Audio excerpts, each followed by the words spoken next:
This video is going to look at the ledger and how to add to the ledger, which is the part of Psych Advantage that creates the billing for services that have been provided to the patient. So we're going to start off in the mystery patient. So I have the mystery patient pulled up in my main page of Psych Advantage. So to look at the ledger for this patient, we're going to go to the icon up on top called Ledger, which is the account ledger. And when we click on it, it'll bring up what's all been charged for that patient. So you'll see the patient name up here.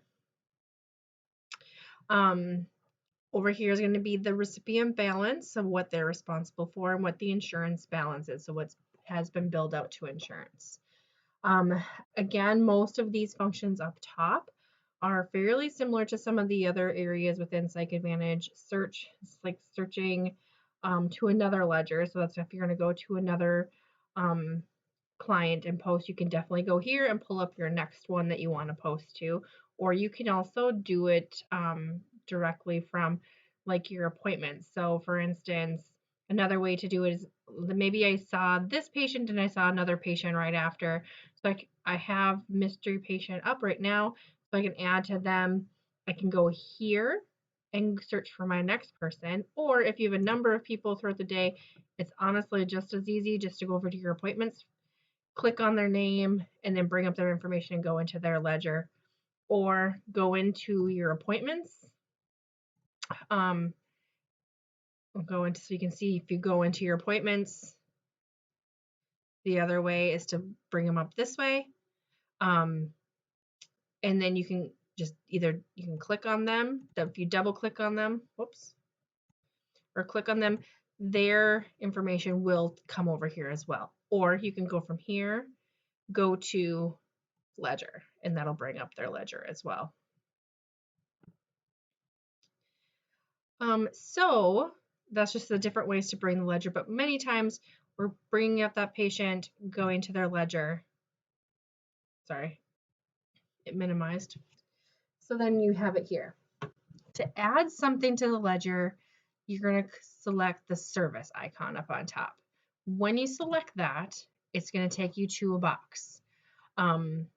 That box, and we'll go into detail on what this all does here in a few minutes and what you want to make sure is in this.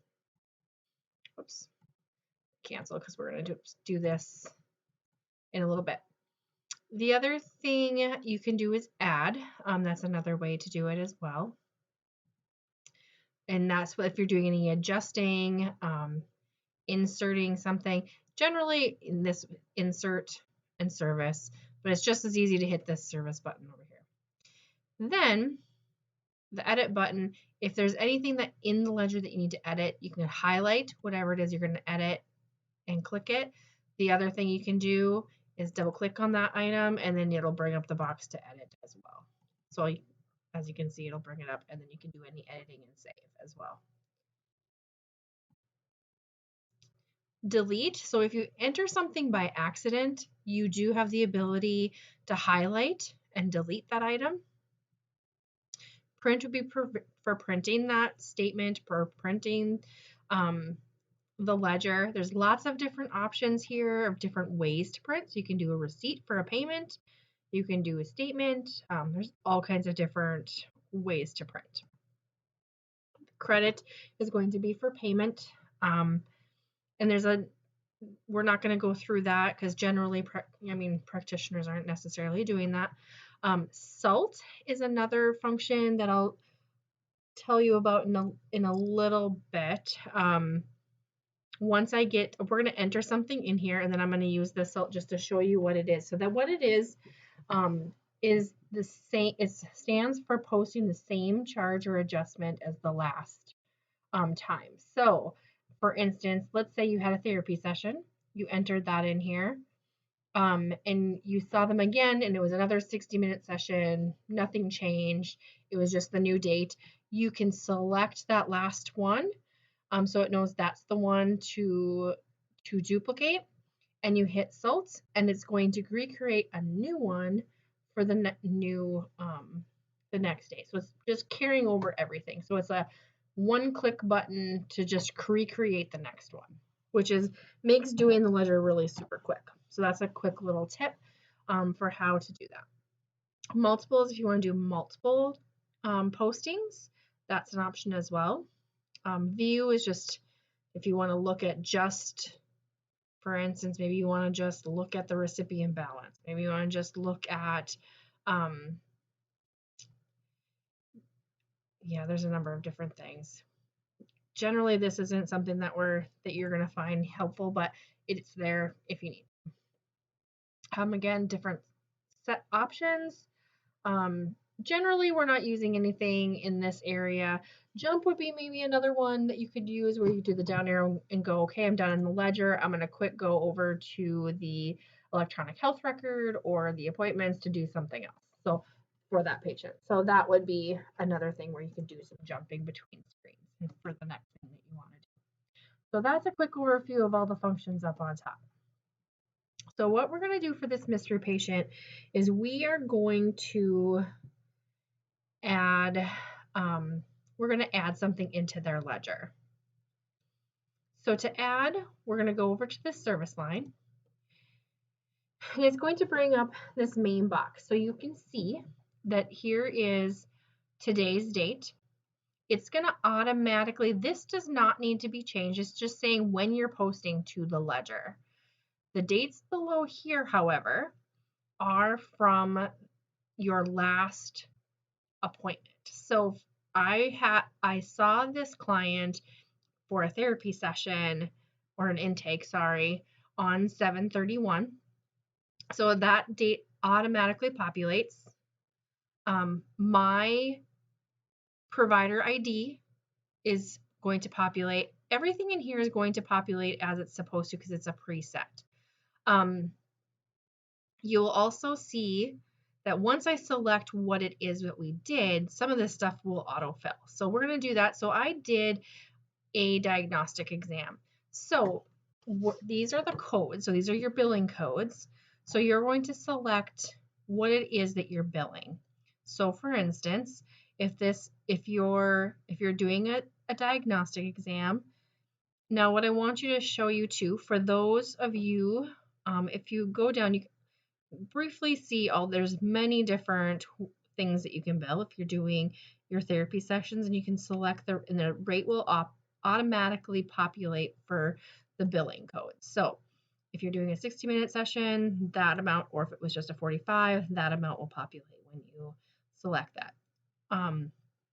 If, for instance, you are also billing interactive complexity, the thing to know with that, so for instance, maybe you saw someone and you did a 45-minute session, but that you also want to bill interactive complexity, you're going to be adding 2 service lines. So you're going to be adding 2 different entries, one for the 45-minute session, and then you're going to come back and do another one for the interactive complexity add-on code. And then, but what I also want to show you is there's testing codes in here as well. So if you're doing testing, there's the testing codes, psych testing. And then down at the bottom is for those codes or the rates for the LPCs and LICSWs or LCSWs. So if you are one of these are the ones you're going to want to select. So if it's a diagnostic exam, you can see that it now put in there the diagnostic exam and the correct amount for that. When this is your first entry, there's going to be your insurance provider. So this client is not completely set up, so the insurance carrier is not in here. But see, there's nothing in the system. But generally, let's say this client has Blue Cross Blue Shield of North Dakota, that would be identified right here. And it would show that we're billing this code to that insurance. So that will automatically be in there. You just want to make sure that that insurance is there. Now, if you're deciding maybe you have a client who has insurance, but you're not billing insurance, all you have to simply do is highlight it and delete it, and then it won't bill that insurance. But generally, you're going to keep it as is, and that insurance is going to be there. The other requirement is making sure that there's a diagnosis in there. So when you're doing a diagnosis, so again, this is the date of our service when we did that intake. So there is 4 lines for adding your diagnosis. The top one is going to be your main diagnosis that you're going to be billing. So to enter in here, let's say that this client, I'm diagnosed with generalized anxiety disorder. You have a couple options. So you can do a drop down. It's going to bring you all the different codes. However, a quicker way to do this, you can just do a code word. So you could do anxiety and do the drop down, and it's going to bring you all the diagnoses with anxiety. You can see, I mean, it's anything with anxiety in it and generalized anxiety, or you could put just write generalized, hit the down arrow, and then it'll bring it right up to the top. So then you can select it. Now I have this diagnosis identified for that diagnostic eval. So we can bill the diagnosis and then the insurance company. You want to make sure if you do any changes in here, sometimes it can happen is you'll see the carriers, what we're going to be billing the insurance for, they need that diagnosis. The code will be down here as well. So you want to make sure that that is the same. Sometimes when we're changing things and they're not changed, you'll get an error message. So just make sure that that is all correct. Once you have everything in there, you just simply hit save.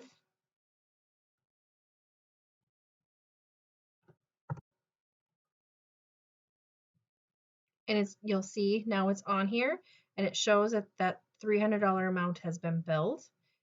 And right now, because there's no insurance, the recipient is responsible for that. Let's say I did something wrong to this.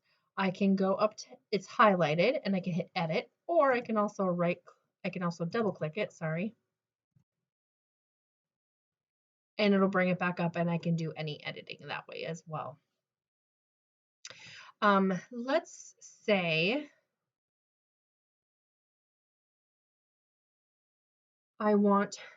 the other thing I guess I should show you as well is this expand. Let's say there's a number, you can put as many diagnoses as you want in there. If you need more than these 4, you can hit expand and it'll give you more, but generally you're just going to be entering a few or whatever you're billing. So, but that option is there in case you need it as well. When you're billing, if it is a service that you provided by telehealth, to be able to have the correct 95 code for telehealth, you're going to have your insurance provider here. This is the code that you are billing. And under this M1, you're going to hit the drop down arrow and there's more codes. So what you're going to do is click telehealth and it now puts that 95 code. We'll put that additional code onto what you're billing. So then it shows that it was telehealth. So that's how you would do the telehealth add-on code to specify that it was telehealth. If this was, for instance, self-pay, you would not need any of this information in there. You can, and also too, let's say I'm only charging, so let's say I'm just going to edit this and say that I'm doing so here, another quick tip, just I'm showing you because it's happening to me right now. Because I have the exam in there right now, it's only going to give you certain features as far as the drop down. If you can't find the code and it's not coming up with that nice list, delete out what's in here and hit the drop down again. Now you have the normal list. So I'm going to say I'm doing a 60-minute session, but I'm not billing insurance. I'm just going to do self-pay. So you can go in here then. If they're set up for self-pay, you'll have that option. But let's say I'm just doing 135 for a session. you can, there's nothing in here, put the self-pay in here as well. It should just be set up that way. But then you can manipulate that amount as well if it's a different agreed upon amount that's compared to what's automatically generated in here, and then just hit save. Oops. Obviously not matching. So let's try that again. There we go. Now you can see it shows the 135. If you wanted, so like I said, if you need to edit it, you can go to the edit button, or you can just double click it to open it up. But now let's say you want to delete it. You know what? I did this incorrectly. This isn't supposed to be on there. You can simply hit delete. Are you sure? And it's gone. The last thing I want to tell you, so that gives you a quick overview, but I want to show you how another way to enter something into the ledger. So I'm going to go into a different test patient.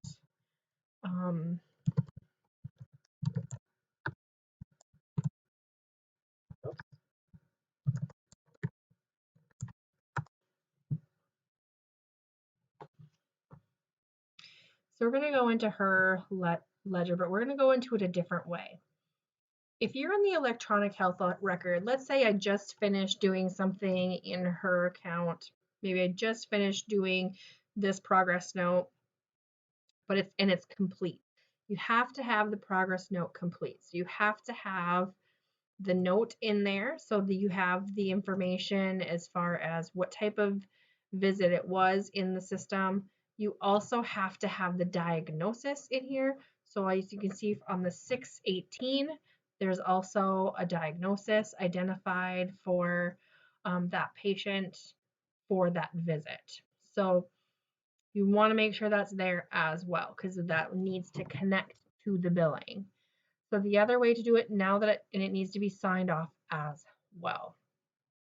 So once it's, and this one was signed off by during the testing. So once this is complete, you can go to fees, which is automatically going to post the service into the ledger. So when it's going to populate this box, so this is the electronic health record automated fee posting. So it's automatically going to post the fee for this document and this service provided. And you'll see it automatically populated from the electronic health record that we had a 60-minute session. This was the code in there, the diagnosis that was selected, and the diagnosis in the electronic health record is selected as well. You want to make sure that your provider information is in there. And once you have everything in there, if there's anything blank that you know it won't work and it'll give you an error message, you can just hit post here or post up here, either one. And then once you hit post, you can see it automatically puts it on the ledger, assigns everything, including, and you can edit anything that you want. You can see this, here's an example of where insurance is there. And obviously you have to put, so the other way you can search too, so this is the F54 diagnosis that was put in here. So you can do, because that diagnosis was already selected, you can just do the drop down and it's going to already put it in there. So you want to make sure that's there, make sure everything's correct, and then just simply hit save. And it's right there on the ledger. So that's the alternative way. I'm just going to delete this so it's off of there. So that's the alternative way to post when you're in the electronic health record. So either way goes, if it's directly going into the ledger and posting from there, or doing the document and then posting. So that is the two ways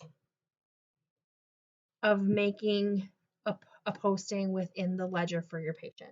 Just remember, again, if you are going to do it through the electronic health record, You have to make sure the document is complete. So that's why generally most people are probably just posting it within the ledger right away. So you can do that in advance without having your documentation complete.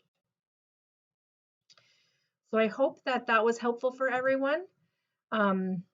That gives you just an overview of just the ledger, how to add, how to edit, what you need to make sure is present when you're adding within the ledger.